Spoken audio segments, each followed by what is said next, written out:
রান্নায় একটু মরিচ বেশি দেওয়ায় মেহুলকে রান্নাঘরের মধ্যেই চড় লাগায় শিকদার বাড়ির বড় বউ। গালে হাত দিয়ে ছলছল চোখে ফুপির দিকে তাকিয়ে আছে মেহুল। এক থাপ্পড়ে ক্ষান্ত হন নাই তিনি। গরম তরকারি থেকে খুন্তি উঠিয়ে এলো পাথারি মেহুলের পিঠে মারতে থাকেন তিনি। মেহুল কান্না করতে করতে বলে, আমার ভুল হয়ে গেছে ফুপি, আর এমন হবে না, এভাবে আমাকে মেরো না, আমি ব্যথা পাচ্ছি। চুপ হারামজাদি, আমার বাড়িতে এসে গোগ্রাসে গিলছিস আর অন্য ধ্বংস করছিস। আজকে এত বছর পর আমার ছেলে আসবে, তার জন্য এইটুকু রান্নার মধ্যে এত মরিচ ঢেলে দিলি? আমার ছেলে ঝাল খেতে পারে না, জানিস না তুই? আমার ভুল হয়ে গেছে ফুপি, আর হবে না, ফুপিয়ে কান্না করতে করতে বলল মেহুল। এই আর বেশি কিছু না, এর থেকে বেশি মার সে খায়। পান থেকে চুন খসলেই তাকে তার ফুপি মারে। মেহুলের বাবা মাও মেহুলকে কিছু বলে না। মেহুল যে তাদের মেয়ে এটাও সে মানে না। ফুপির কথায় ঘর গুছাতে চলে গেল সে। এ বয়সে সে যা যা দেখেছে হয়তো কেউ তা দেখেনি। নিজের বাবা মা যখন পরের মতো আচরণ করে তা বলে বোঝানোর মতো না। বাসার সামনে হইচই অনেক, কারণ বাড়ির আদরের ছেলে আয়াত শিকদার লন্ডন থেকে ফিরে এসেছে। কিন্তু আনন্দ নেই মেহুলের। এই লোকটার জন্যই তো তার জীবন এত কষ্টের। এই লোকের জন্যই তো তাকে এই বাড়ির লোকগুলো দেখতে পারে না। মেহুলের বাবা মাও অনেক হ্যাপি, আজ একমাত্র ভাইপো আসছে এত দূর থেকে। এক কোণে এতিমের মতো দাঁড়িয়ে আছে মেহুল। পরিবার থাকতেও আছে এতিম। বাড়ির সামনে গাড়ি এসে থামল। গাড়ি থেকে খুব সুদর্শন একটি ছেলে বেরিয়ে আসে, দেখতে একদম গল্পের নায়কদের মতো।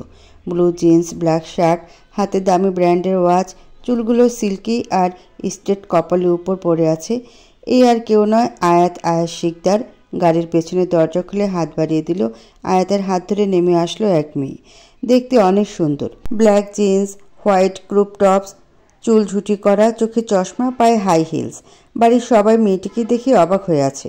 তারা জানতো না আয়াতের সাথে কেউ আসবে। আয়াত এবার সবার দিকে তাকিয়ে মুচকে হাসি দিল। কি সুন্দর তার হাসি! এই হাসির জন্য সবাই পাগল থাকবে। আয়াতের পাশে মেয়েটাকে দেখে বাড়ির কাজের মেয়ে রোকসানা মেহুলকে ফিসফিস করে বলল, দেখেছেন নি আফা, মাইয়াডারে কানা লাগে, কত বড় চশমাটা লাগাই রাখছে। রোকসানার কথায় মেহুল ফিক করে হেসে দেয়। পরক্ষণে মুখে হাত চেপে দাঁড়িয়ে যায়। কারো হাসির শব্দে আয়াত ওই দিকে তাকায়। আয়াতকে অনুসরণ করে সবাই তাকায় মেহুলের দিকে।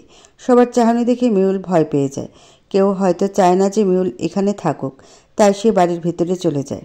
মা, এই হচ্ছে আমার বেস্ট ফ্রেন্ড জেনিফার। আমরা একসাথে পড়াশোনা করেছি, বুঝছো?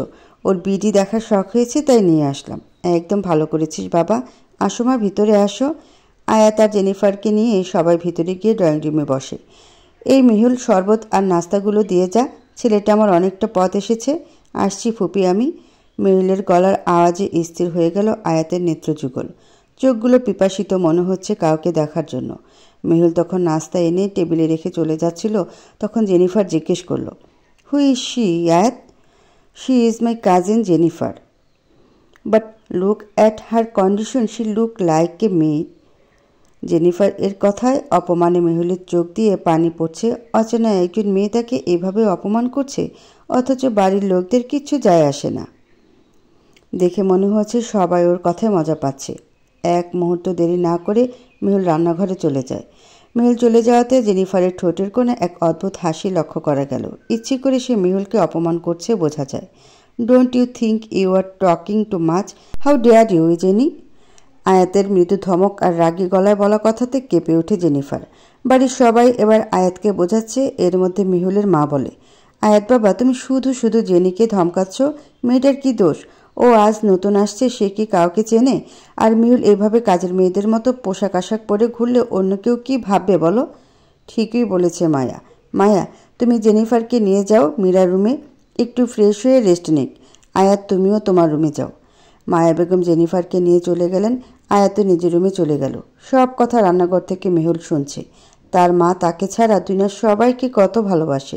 আজকে আসা জেনিফারকে শুধু আয়াত ধমক দেয়, কি সুন্দর জেনিফারকে বাঁচিয়ে দিল। অথচ ফুপি আর বাবা যখন আমাকে মারে, মা কি সুন্দর ইগনোর করে সব।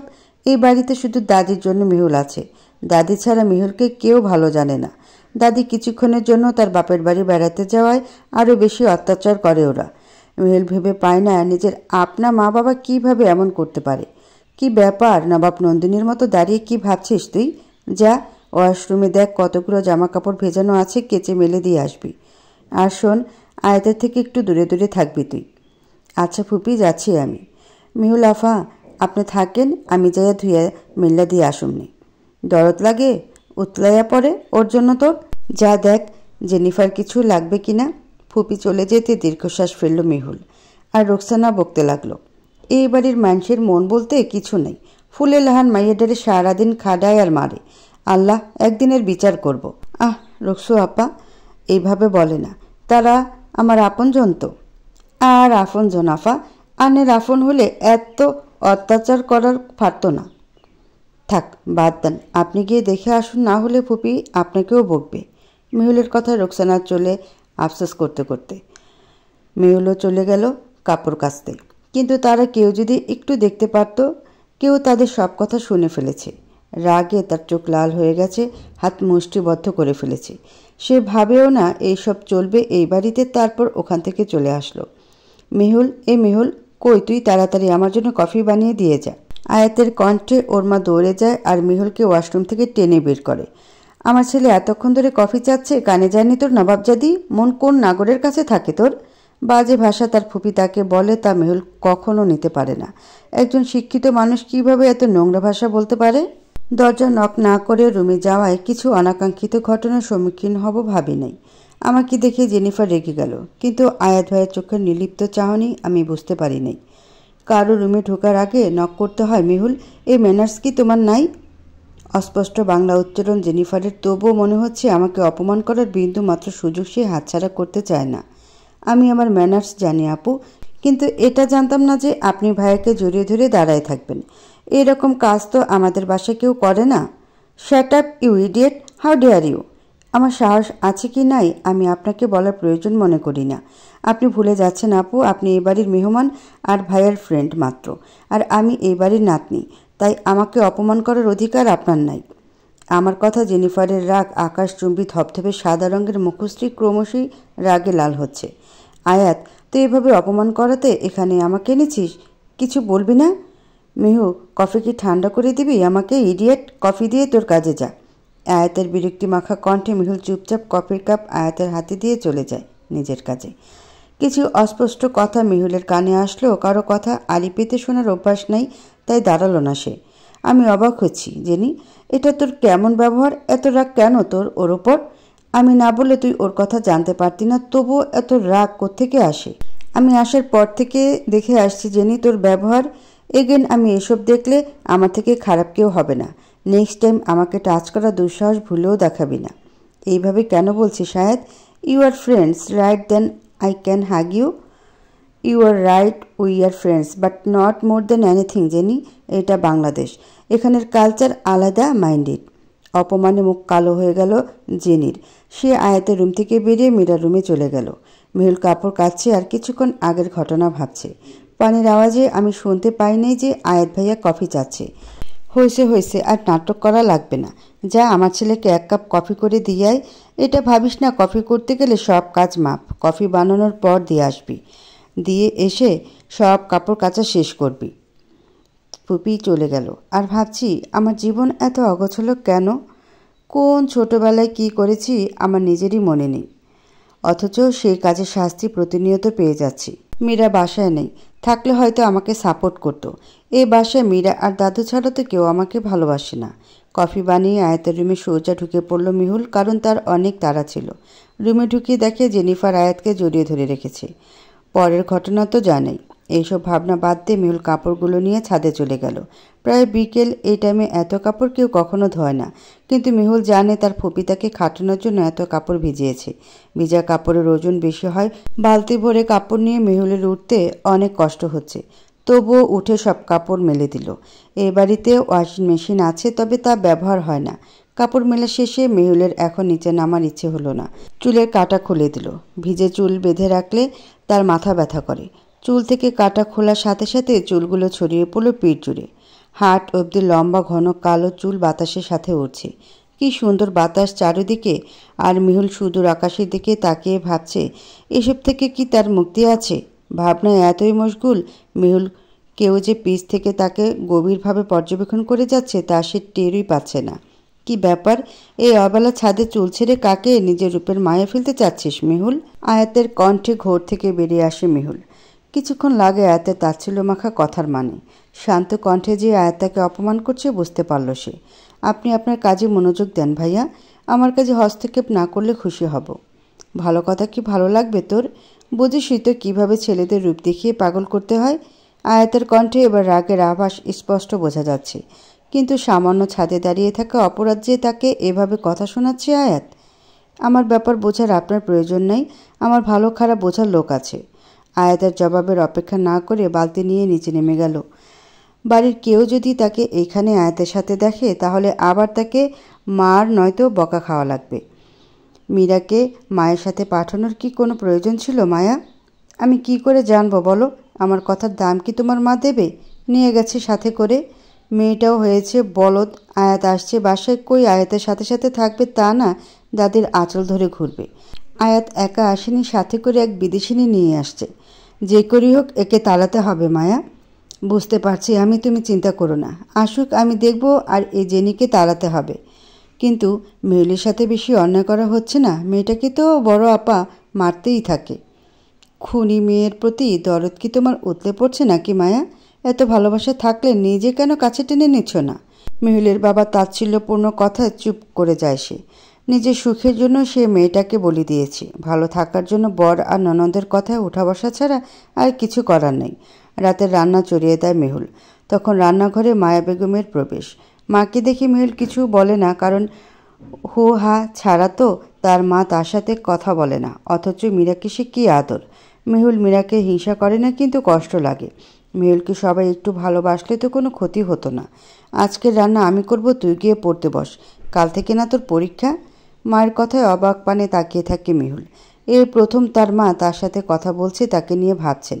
খুশিতে চোখের কোণে পানি জমাট বাঁধল তার। হ্যাঁ, কিন্তু ফুপি দেখলে তো আমাকে বকবে। সমস্যা নেই, আমি করতে পারবো, আপনি যান। আমি একবার বলছি না তুই যা। আপাকে আমি বলবো আজ আমার ইচ্ছে করছে আয়াতকে রান্না করে খাওয়াতে। মেহুল মায়ের কথা মতো রান্নাঘর থেকে বেরিয়ে চিলেকোঠার ঘরে চলে গেল। ওয়াশরুমে গিয়ে ফ্রেশ হয়ে বসে মেহুল রুমের মধ্যে ছোট্ট একটা চৌকি, একটা পুরানো আলনা, সাইডে চেয়ার টেবিল আর ছোট্ট একটা ফ্যান। প্রথম একটু কষ্ট হলো, এখানে কোনো সমস্যা হয় না তার। টেবিলে গিয়ে বই খুলে বসল মেহুল। রাতের আধার পেরিয়ে নতুন দিনের সূচনা হয়। টেবিল থেকে মাথা তুলে তাকায়, ঘাড়ের দিকটা প্রচণ্ড ব্যথা করছে মেহুলের। ধীরে ধীরে টেবিল থেকে মাথা তুলে সে কাল রাতে পড়তে পড়তে সে ওখানেই ঘুমিয়ে পড়ে। চারিদিকে পাখির কিচিরমিচির শব্দ ভেসে আসছে। এই বাড়িতে এত সকালে কেউ ঘুম থেকে ওঠে না, মেহুল আর রোকসানা ছাড়া। কাল রাতে না খেয়ে থাকার দরুন খিদেটা মাথাচাড়া দিয়ে উঠেছে তার। কাল যে না খেয়ে আছে, এ বাড়ির লোকের এতে কিছুই হয় না। কেউ তাকে খাবারের জন্য ভুলেও ডাকে না। টেবিল থেকে উঠে আড়মোড়া ভেঙে সে নিচে চলে যায়। ওয়াশরুম থেকে ফ্রেশ হয়ে রান্নাঘরে নাস্তা বানানোর জন্য যায়। রান্নাঘরে ততক্ষণে পুপি নাস্তা বানানো শুরু করে দিয়েছে। মেহুলকে দেখে বলে, তাড়াতাড়ি কফি বানিয়ে আয়াতের রুমে আসো, ও সকালে কফি ছাড়া চলতে পারে না। আয়াতকে কফি দিয়ে এসে লেবুর মধু গরম পানিতে মিক্স করে জেনিফারকে দিবে, এটাতে যেন ভুল না হয়। নাস্তা আমি বানাচ্ছি, তুই গিয়ে এগুলো দিয়ে আয়। আর শোন, আয়াতের সামনে কোনো কথা বলার চেষ্টা ভুলেও করবি না। আয়াত যে কয়দিন দেশে আছে তোর আর কোনো কাজ দরকার নাই, রুমে থাকবি, তোর বের হবি না বেশি। তোর খাবার রোকসানা দিয়ে আসবে। মেহুল অবাক হয়ে শুধু ফুপির কথাই শুনে যাচ্ছে। কি হচ্ছে কাল ওর মা, আজ আবার ফুপি, সবাই এত সুন্দরভাবে কথা বলছে। বেশি কিছু ভাবলো না। এমনিও আজ তার প্রিটেস্ট, কদিন পরেই আবার ইয়ার চেঞ্জ এক্সাম শুরু হবে। কফি নিয়ে আয়াতের রুমের সামনে দাঁড়ায় মেহুল। আজ আর ভুল করলো না সে, দরজা নক করলো। চলে আয়, নক করে ভদ্রতা দেখানো লাগবে না। কি করব বলুন? এখানে আবার নক না করলে মেনার সিন ভাবা হয়। তারা কথা তো ভালোই শিখেছিস রে। সাহস দেখে অবাক হচ্ছি। শেষমেশ কিনা মেহুল এই আয়াত শিকদারকে। বাহ বাহ। আয়াত এক ভ্রু কুচকে তাকিয়ে আছে মেহুলের দিকে। মেহুল আয়াতের মনে কি চলছে তার চেহারা দেখে বোঝার চেষ্টা করলো। কিন্তু আয়াতের ঠান্ডা মুখশ্রীতে অদ্ভুত এক ক্রূর হাসি লেগে আছে। আর আয়াতের এই হাসির মানেটা বোধগম্য হলো না মেহুলের। এই লোকের থেকে যত দূরে থাকবে ততই মঙ্গল। আপনার সাথে এইসব আজারা প্যাচাল করার সময় আমার কাছে নাই। আপনার কফি নেন। আমার সাথে বেশি চালাকি করার চেষ্টা করবি না মেহুল, ভুলেও না। আয়াত শিকদারকে আগের রূপে ফিরে যেতে বাধ্য করলে কারো জন্য ভালো হবে না। আয়াত ক্ষমা করতে জানলেও তার কাছে ক্ষমা মানে এক জিনিস, আর তা কি ভালো করে জানিস। আয়াতের ঠান্ডা মাথায় দেওয়া হুমকিতে মেহুলের ভিতর নাড়িয়ে দিল। সেই কালো দিন মনে আসলেই শরীরে রীতিমতো কাঁটা দিয়ে উঠছে। আয়াতকে দেখলে কেন জানি না ভয় আর রাগ দুটোই জেগে ওঠে ওর মনে। আপনি জানেন আমি আপনাকে এত পরিমাণ ঘৃণা করি তা বলার মতো না। আমার জীবনটা নরক বানিয়ে দিয়েছেন আপনি। আপনার জন্য এখন আমাকে ফুপি কি এইটুকু বলে আটকাই গেলি কেন? ফুপি মেহুলকে বারবার বলে দিছে আয়াতের সাথে বেশি কথা বলতে না। মেহুল কি করতে বসেছিল ফুপির আজ ভুলে বলে দিতে নিয়েছিল। যদি ভুলেও ফুপির কানে যায় আয়াত ভাই জানে মা ছেলের মধ্যে তুফান শুরু হয়ে যাবে। আসলে এক যে মাস্তাই ফুপি জলদি নিচে যেতে বলছে। আয়াতকে কোনো কথা বলার সুযোগ না দিয়ে সে দ্রুত বের হয়ে যায়। এখনও হাত পা কাঁপছে, কলিজার পানি শুকিয়ে গেছে।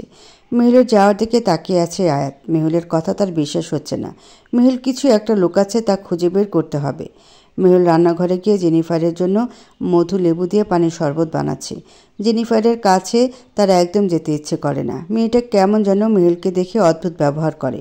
মেহুল ভেবে পায় না এই অচেনা মেয়েটি কেন মেহুলের সাথে এমন রূঢ় ব্যবহার করে। মেহুলকে দেখলেই জেনিফারের সাদা মুখ কালো হয়ে যায়। লেবু পানি নিয়ে মীরার রুমের দরজায় টোকা দিল। কে ভিতরে আসতে পারেন? এ নিন আপু, আপনার পানি ফুপি পাঠিয়েছে। মেহুলকে দেখে জেনিফার কী যেন ভাবল। মেহুল সেগুলো পাত্তা না দিয়ে চলে আসতে নিলে জেনিফার দরজার সামনে হাত আগলে দাঁড়ায়। মেহুলকে যেতে বাধা দেওয়ায় বিরক্তি লাগে। কি যাচ্ছে এই আজব মেয়েটা? আসছো, আমার আর কিছু লাগবে কি না জিজ্ঞেস না করেই চলে যাচ্ছ?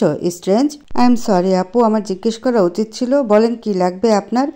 তা দেখছো আমার জুতো ওখানে রাখা আছে, দেখো হালকা ধুলো লাগা আছে, ওইগুলো কাইন্ডলি একটু পরিষ্কার করে দিবে? মেহুল এবার জেনিফারের উদ্দেশ্যও বুঝতে পারছে। জেনিফার যে ইচ্ছে করে মেহুলকে ছোট করতে চাচ্ছে। মেহুল এবার জেনিফারের দিকে তাকে মিষ্টি একটা হাসি দেয়। জেনিফার মেহুলের হাসি দেখে ভরকে যায়। আসলে আপু, আমি এ বাড়ির কাজের লোক নই, বুঝছেন, যে আমাকে আপনি এইভাবে বলছেন। আর এই বাড়ির কাজের লোকদেরও কখনো জুতা পরিষ্কার করার মতো কাজ দিয়ে অপমান করা হয় না। অবশ্য এটা শিখদের বাড়ির শিক্ষা। আপনি উশৃঙ্খল দেশের মানুষ হয়ে এদেশের well and good education, Bengali ethics, respect সম্পর্কে কিভাবে জানবেন? মেহুল খুব সুন্দরভাবে যে জেনিফারের অপমানের পাল্টা জবাব দিয়ে দিবে তা জেনি মাথাতে আনে নেই। জেনির ধারণা মতে বাঙালি মেয়েরা নরম হবে, কাউকে উল্টো কথা বলতে পারবে না। জেনি জানত না যে এই দেশের মানুষ মনের দিক দিয়ে নরম হলেও আত্মসম্মান প্রবল, অযথা অন্যায় সহ্য করবে না।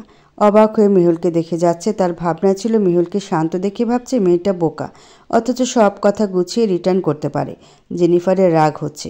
না, এভাবে বসে থাকলে হবে না, কিছু একটা খুব তাড়াতাড়ি করতে হবে। পরিস্থিতিকে হাতের বাইরে যেতে দেওয়া যাবে না। মেহুলের শান্তি লাগছে খুব এভাবে যে সে জেনিকে উত্তর দিয়ে আসছে, নিজেই বিশ্বাস করতে পারছে না। থাক, এবার খেয়ে নেই, দেন রেডি হয়ে যেতে হবে। মেহুল নাস্তা শেষ করে কলেজ ড্রেস পরে রেডি হয়ে নিল কলেজ যাওয়ার জন্য। ডাইনিংয়ে গিয়ে ফুপিকে উদ্দেশ্য করে বলল, আমি আসছি ফুপি, গেলাম, দোয়া করিও। আয়াত টিস্যুতে হাত মুছে নেয়। খাবার শেষ না করে উঠতে উঠতে বলে, আম্মু, আমি আজ ভার্সিটিতে যাব, স্যার ডেকেছেন। মেহুল যেন আমার সাথে যায়। আর এই নিয়ে আমি আর একটা বাক্য ওয়েস্ট করতে চাই না। আই হোপ কারো সমস্যা হবে না। আমিনা শিকদার কিছুক্ষণ ছেলের দিকে ফ্যালফ্যাল করে তাকিয়ে থেকে দুপাশে মাথা নাড়ায়, যাতে বোঝায় তার কোনো আপত্তি নেই। মেহুল, আজ তুই তোর আয়াত ভাইয়ের সাথে যা। আমিও যাব। আয়াত, তোমার সাথে চলো। আমি কোনো সার্কাসে খেলা দেখাতে যাচ্ছি না জেনি যে তোকে নিয়ে যাব লাইকে জোকার। ড্রামা কম করবি। আর কাল তোর ফ্লাইট, আমি প্লেনের টিকিট বুক করেছি, লাগেজ গুছিয়ে রাখিস। এ নিয়ে আমি রাতে কথা বলবো তোর সাথে। আয়াতের মুখে জেনি যাওয়ার কথা শুনে তো সবাই অবাক। তার থেকে জেনি আরও বেশি অবাক। মেহুলের বাবা এতে খুশি হয়েছে, তার দিকে ভালোভাবে লক্ষ্য করা যায়। অবশেষে রাস্তা থেকে একটা কাটা ক্লিয়ার হতে যাচ্ছে।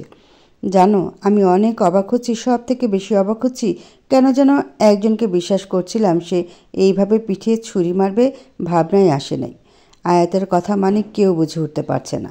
জেনিফার, তোর আব্বুর খোঁজ পাওয়া যাচ্ছে না। কাল রাতে তোকে কলে না পেয়ে জন আমাকে কল করেছে। আমি এই জন্য সব ব্যবস্থা করে রেখেছি, বিকেলে এয়ারপোর্টে দিয়ে আসবো। কি বলছিস এসব? বাবা, জেনির আব্বু, এর কি হয়েছে? আর ওরা পুলিশকে ইনফর্ম করুক, জেনি গিয়ে তো আর খুঁজে বের করতে পারবে না।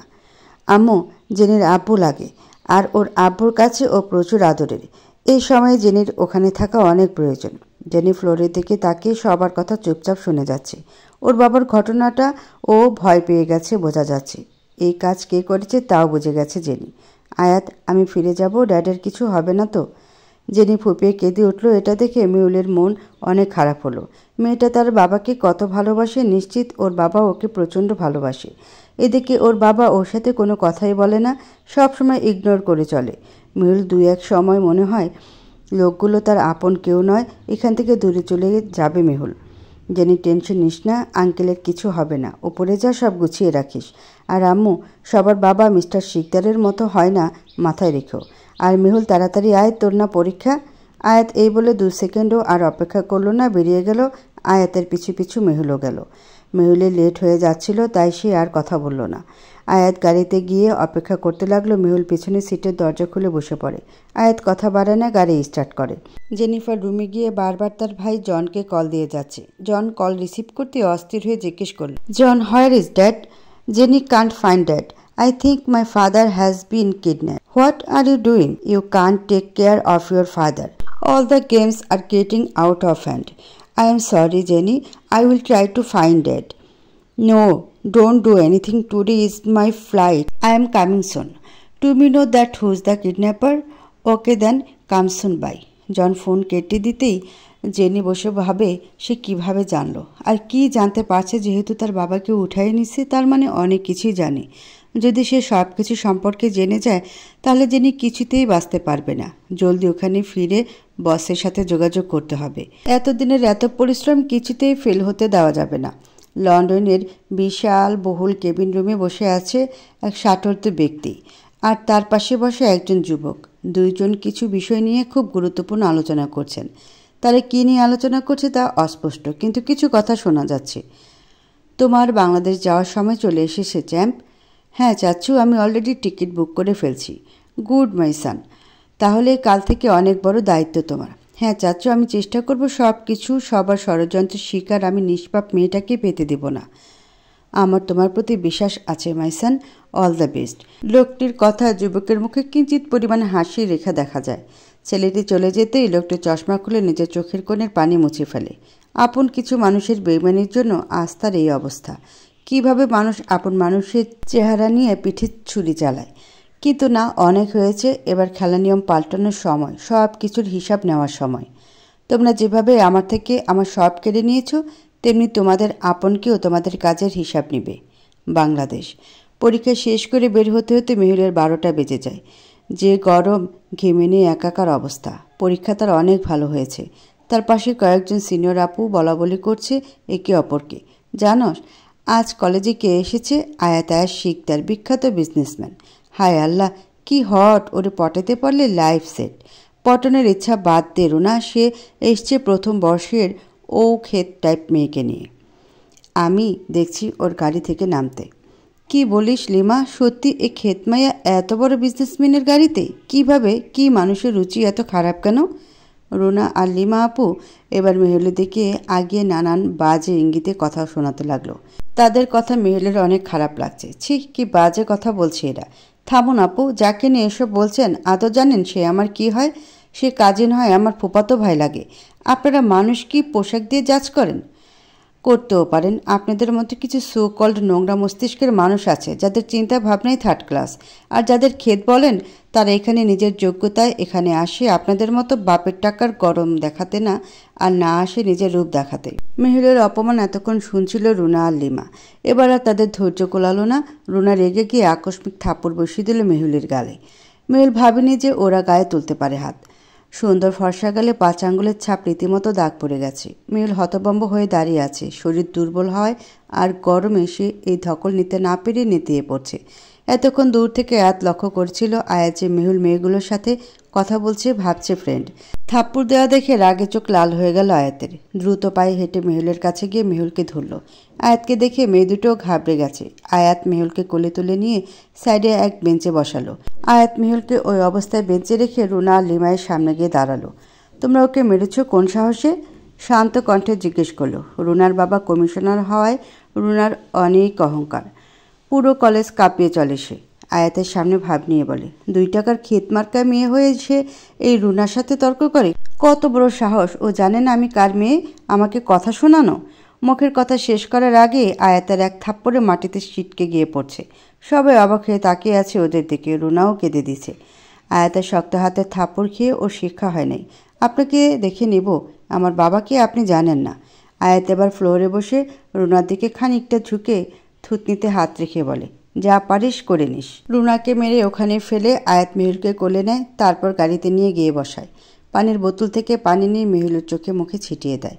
আয়াত গাড়ি চালিয়ে এক 5 তারকা হোটেলের নিচে গাড়ি পার্ক করলো। এবার আয়াত মেহুলকে ডেকে তোলার চেষ্টা করলো। মেহুল, শুনতে পাচ্ছ? এই মেহুল, উঠো, অনেকক্ষণ হয়েছে ঘুমিয়েছো, এবার উঠো। আয়াতের ডাকে পিটপিট করে চোখ খুলল মেহুল। মেহুলের মাথা রীতিমতো ভার হয়ে আছে। আয়াতের ডাক শুনে অবাক হয়ে তাকিয়ে আছে আয়াত। ওর সাথে এত ভালো ব্যবহার করছে, কি ব্যাপার? তুমি তুমি করে বলছে। মেহুলের কলেজের কথা মাথায় আসলো। কলেজের মধ্যে তাকে রুনা থাপ্পড় মেরেছিল, এরপর তার মাথা ঘোরাচ্ছিল, পরের কিছুই মনে পড়ছে না। আয়াত ভাই, সেখানে কি হয়েছিল আর আমরা এখানেই বা কী করছি? ঠিকমতো খাবার খাস না, আর কি হবে? প্রেশার লো হয়েছিল তোর। সিনিয়রের হাতের এক থাপ্পড় খেয়ে নাকি সে সেন্স হারায়, এর থেকে লজ্জার কি আছে? এই যে আয়াত তো তাকে এখন তুই বলে ডাকছে। আগের বার যে তুমি তুমি ডাকছে, নাকি একা থাকার জন্য মনে ভ্রম হচ্ছে? হয়তো ঘোরের মধ্যে আবল তাবল দেখছে সে। না হলে আয়াত কেন তাকে তুমি ডাকবে? এভাবে লজ্জা দিয়ে না, আসলে গরম লাগছিল এই জন্য মেবি। যাই হোক, এখানে গাড়ি থামিয়ে রেখেছেন কেন? আমরা বাসা যাব না? হ্যাঁ যাব, তার আগে আমার কিছু কাজ আছে, চল। এমনিও তোর জন্য অনেক লেট হয়ে গেছে আমার। আর শোন, যা বলবো চুপচাপ শুনবি, মানুষের সামনে আমাকে লজ্জায় ফেলবি না। আমার বয়ে গেছে আপনার কথা শুনতে। আসছে রে লাট সাহেব, যার কথা শোনা লাগবে। মনে মনে এই কথাগুলো আওড়াচ্ছিল মেহুল। মুখে কিছু না বললেও সে আয়াতকে অনুসরণ করে সামনের দিকে এগিয়ে যাচ্ছে। মেহুলের অনেক আনইজি ফিল হচ্ছে। সে এর আগে এত বড় রেস্টুরেন্টে যায়নি। রুনা আপুর এক চরে আমার এই অবস্থা, বাসা জানলে তো আর কথা শোনাইতে ছাড়বে না কেউ আমাকে বসিয়ে দিয়ে সে নানা রকমের খাবার অর্ডার দিয়ে যাচ্ছে। এত এত খাবার অর্ডার দেওয়ার পর একটা কফি অর্ডার দিল, আর আমি হাঁ করে তাকিয়ে আছি। মনে মনে ভাবছি যে আয়াত ভাইয়ের মধ্যে কি ঢুকলো, অল্প খাওয়া ব্যক্তি আজ গাদা গাদা খাবার অর্ডার দিল। আমার ভাবনার মধ্যে ওয়েটার এসে টেবিলে খাবার এনে সাজাচ্ছে একের পর এক আইটেম। সব খাবার দিয়ে যাবার পর যখন কফি দিয়ে গেল, আয়াত ভাই কফির কাপ হাতে নিয়ে ফু দিয়ে সিপ দিচ্ছে। আমার খাবারের দিকে এভাবে হাঁ করে তাকিয়ে না থেকে ওখান থেকে খাবার বেড়ে খাওয়া শুরু করে দেয়। আমি আয়াত ভাইয়ের খাবার লক্ষ্য করছিলাম, এটা যে ভাইয়া ও লক্ষ্য করছে কে জানতো। এই লোক যে সবসময় লজ্জায় ফেলবে তাকে। মেহুল তো এত গরম কফি আয়াতকে এভাবে খাচ্ছে তা দেখছিল। বাইরে কেন আজ খাওয়া লাগবে, এমনি দেরি হয়ে যাচ্ছে। ফুপি বকবে ভাইয়া। মা বকবে কি না সে আমি দেখে নিব। আর রেস্টুরেন্টে আসলে যে কাঁটা চামচ দিয়ে খেতে হবে এমন নিয়ম নাই। হাত আছে না তোর, তা ব্যবহার করে খেতে পারছিস না? আপনি কিভাবে জানলেন যে আমি কাঁটা চামচ দিয়ে খেতে পারি না, তাই এভাবে বসে আছি? মেহুল আশ্চর্য হয়ে তাকিয়ে আছে আয়াতের দিকে। আয়াত কিভাবে এত কিছুর খেয়াল রাখে, মেহুলের মনের মধ্যে একরাশ মুগ্ধতা ছেয়ে যাচ্ছে। আয়াত নিজের জন্য খাবার বেড়ে অন্য প্লেটে মেহুলকে বেড়ে দিল।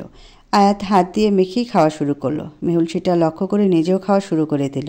মেহুলের প্রচণ্ড খিদে পেয়েছিল। আজ কতদিন পর কেউ ওকে এভাবে বসিয়ে খাওয়াচ্ছে। মেহুল যতই বলুক আয়াতকে ও পছন্দ করে না, আয়াতের এই ছোটো ছোটো কেয়ার ওকে মুগ্ধ করে। ফুপি এসব জানলে কেলেঙ্কারি হয়ে যাবে। এসব ভাবনা মেহুলকে আর প্রশ্রয় দেওয়া যাবে না। নিজের সমস্যার কথা সবসময় নিজেকে মুখ খুলে বলতে হয়, নাহলে অন্য কেউ কীভাবে জানবে নিজের কী চাই। নিজের জিনিসের প্রতি অধিকার ছাড়তে নাই, জোর করে আদায় করে নিতে হয়। নিজেকে সব পরিস্থিতিতে মোকাবেলার জন্য প্রস্তুত করে নিতে হয়। আমি সব রকম পরিস্থিতিতে নিজেকে খুব ভালোভাবে সামলাতে পারি। আজকে এমন হবে মনে হয় নাই। এরপর আর কোনো কথা হলো না। সে নিজের মতো খাচ্ছে, আমিও আমার মতো খেলাম। খাওয়া দাওয়া শেষ করে বিল পে করে বেরিয়ে যাই আমরা ওখান থেকে। এরপর সে আমাকে নিয়ে শপিং মলের দিকে ঢুকলো। ভাবলাম হয়তো জেনিফার আপু চলে যাবে, তার জন্য কেনাকাটা করতে আসছে, তাই আর কিছু জিজ্ঞেস করলাম না। আয়াত ভাই নিজের মতো কেনাকাটা করছে। এমন না যে আমাকে কেউ জামা কাপড় দেয় না, দাদি আমাকে প্রতি ঈদে দেয়। সেই বা এই বয়সে টাকা কোথায় পাবে? আমি নিজেও কিছু চাই না, লজ্জা করে। এমনি নাকি তাদের ঘাড়ে বসে বসে অন্ন ধ্বংস করছি, এই ভেবে আমাকে পড়াচ্ছে এই ঠেল। নিজের পায়ে দাঁড়াবো, এরপর নিজে সব ইচ্ছে পূর্ণ করব, কারো কাছ থেকে নিয়ে নয়। আয়াত ভাইয়ের সাথে ঘুরতে ঘুরতে সন্ধ্যা হয়ে এলো। আমার টেনশন হচ্ছে, বাসায় গেলে ফুপির রিয়েকশন কী হবে আমি ভাবতে পারছি না। আমাকে আয়াত ভাইয়ের থেকে দূরে দূরে থাকতে বলা হয়েছে। ফুপাও বাসায় নেই, আর থাকলেও যে দুই বাপ ছেলের মধ্যে সাপ নেউলের সম্পর্ক তা তো জানি। আয়ান ভাইয়া আর আয়াত ভাইয়া যে কেন বাসায় বেশি থাকে না আর বাবা মায়ের সাথে এত রুট তা বুঝতেই পারলাম না। বাসায় ফিরে দেখি সবাই ড্রয়িং রুমে বসে আছে। আমরা প্রবেশ করতেই সবার অগ্নিদৃষ্টি আমার উপর পড়ল। ভয়ে হাত পা কাঁপতে লাগলো আমার। এত লেট হলো কেন? আর তোরা একসাথে কি করিস? মেহুল, তুই যা রুমে গিয়ে ফ্রেশ হয়ে নে, আমি বলছি সব। আমি ভয়ে ফুপির দিকে তাকাচ্ছি না, চুপচাপ দাঁড়িয়ে আছি। দেখি বাবা আমার দিকে তাকিয়ে আছে রাগি চোখে। এই মেয়ে, এই দুপুরে তোমার ক্লাস এত সময় কইছিলা নাকি সুযোগ পেয়ে আয়াতকে ফাঁসাতে চাচ্ছ? নিজের বাবা কি কখনো নিজের মেয়েকে এত অপমানমূলক কথা বলতে পারে? বাবার মুখে এসব বাক্য শুনে আমার চোখ দিয়ে পানি গড়িয়ে পড়ল। ফুপিও দেখি রাগে ফুসছে, কিন্তু মুখে কিছু বলছে না, হয়তো আয়াত ভাই আছে দেখে। আয়াত ভাই চুপচাপ দাঁড়িয়ে আছে। আপনার মেয়ে লাগে আমি, তবুও কখনো মেয়ের আদর ভালোবাসা আপনার থেকে পাই নাই। বাবার কোনো দায়িত্ব আপনি পালন করেন নাই। আচ্ছা, এসব ছাড়েন। নিজের মেয়েকে কোনো বাবা এসব অশোভন কথা বলতে পারে? মেয়ে নাই বা মানতে পারেন, তবে এগুলো কোনো শিক্ষিত মানুষের কথা বাবাচ্ছি? তো সাহস দেখি অবাক হচ্ছি। আমি বেয়াদ্দপ মেয়ে, মুখে মুখে তর্ক? বাবা আমাকে মারতে নিলে আয়াত ভাই সে হাত ধরে ফেলে। বাবা অবাক হয়ে তাকিয়ে আছে আয়াতের দিকে। আপনার সাহস দেখে তো আমি আরও বেশি অবাক হচ্ছি মিস্টার শেখ। আয়াত ও তোমার মামা, তার সাথে এসব কী ব্যবহার? আরে আপু, এটা তো আয়াতের দোষ না, ওই মেয়ের কাজ সাজিয়ে ব্রেন ওয়াশ করছে।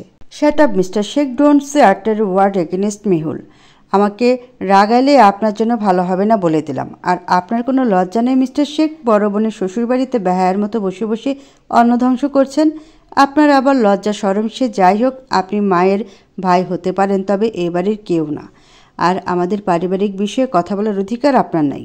ফুপি এবার আমার দিকে এগিয়ে আসলো, এসে আমাকে ধাক্কা দিয়ে ফেলে দিলেন। হঠাৎ ধাক্কা সামলাতে না পেরে টি টেবিলের কোণের উপর পড়ে যাই আমি। আয়াত ভাই দ্রুত আমাকে টেনে তুলেন। আমার দিকে তাকাতেই দেখেন টেবিলের কোণ কপালে ঢুকে অনেকটা কেটে যায়। কেটে যাওয়া স্থান থেকে রক্ত বের হচ্ছে। হাত দিয়ে কপাল চেপে ধরলেন তিনি, আর মায়ের দিকে ঘৃণা দৃষ্টি নিক্ষেপ করলেন। আমাকে টেনে সোফায় বসালেন। আম্মু দ্রুত গিয়ে ফার্স্ট এড বক্স এনে দিলে আয়াত ভাই যত্ন সহকারে আমার মাথায় ব্যান্ডেজ করে দিলেন। প্রচণ্ড ব্যথা, আমি দাঁতের দাঁত চেপে সহ্য করছি। লজ্জায় কারো দিকেই তাকাতে পারছি না। আয়াত ভাই ড্রয়িং রুমে সব কিছু ভাঙচুর করা শুরু করলো। সবাই আয়াত ভাইয়ের এরূপ কর্মকাণ্ডে অবাক হয়ে আছেন। পকেট থেকে গান বের করে বাবার মাথা চেপে ধরলেন। আতকে উঠলাম আমি, সাথে মা আর ফুপিও। মিসেস শিকদার, আপনি যেভাবে আমার মেহুলকে আঘাত করলেন, এবার সেভাবে আপনার প্রিয় ভাইকে দুনিয়ার ওপারে পাঠিয়ে দেই। কি বলছেন আপনি? আয়াত, ছেড়ে দিন আব্বুকে, এমন কেন করছেন? আয়াত, বাবা মা লাগে, আমার ছেড়ে দাও ওনাকে। আপনি একটা কথাও বলবেন না? সব থেকে বড় অপরাধী আপনি। আমি বাড়ি থেকে যাওয়ার আগে আর এসে অবধি বারবার বলছি, কেউ আমার ভালোবাসার গায়ে একটা টোকা দিলে তাকে আমি জাহান্নাম দেখিয়ে আনবো। এবার সে আর যেই হোক, তা এই আয়াত শিকদার দেখবে না। চিনেন না আমাকে? আমার কাছে অপরাধীদের একটাই শাস্তি, আর তা হলো মৃত্যু। আয়াতের ভয়ঙ্কর রূপ সবার অবগত, কিন্তু কিছু কারণে সে এতদিন ভালোই ছিল, কিন্তু আবার তার এই রূপ দেখে ফুপির মুখ দিয়েও কথা বের হচ্ছে না। আয়াত ভাই কল দিয়ে কাকে যেন তাড়াতাড়ি আসতে বলল। সবাইকে সোফায় বসিয়ে রেখেছেন আয়াত ভাই, আর সিঙ্গেল সোফায় বসে গানের মাথা দিয়ে নিজের কপালে ঘষছে। কি চলছে তার মাথায় কেউ জানে না। কিছুক্ষণ পরে একজন উকিল আসলো ড্রয়িং রুমে। আয়াতের হাতে কিছু কাগজপত্র দিল। আয়াত আমার দিকে কাগজ আর কলম এগিয়ে দিল।